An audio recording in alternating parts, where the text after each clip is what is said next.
Welcome to today's 2-minute migration tip. This is the second in a series of 2 on discussion boards.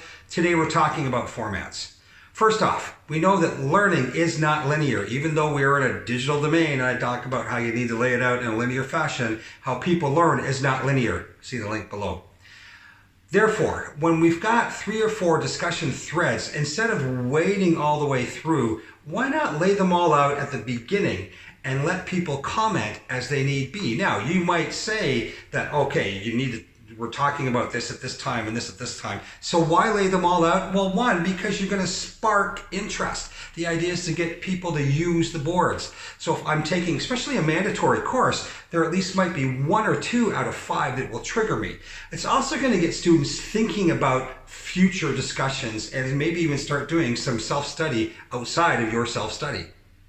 Okay, so you've had them taking all kinds of notes, so how can they share them?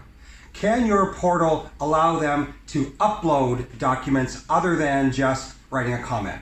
So, can they upload Word documents, PDFs, PowerPoints, images, GIFs, audio files, etc.? How can they share their notes? So here's one really interesting format idea you can find in the papers below. It's called 3CQ, so 3 C's and a Q. So what do we got?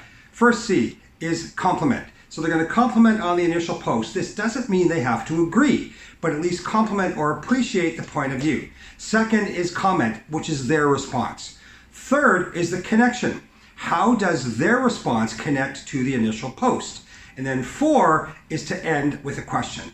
All 4 of these support the main goal of discussion, which is to get students talking to each other.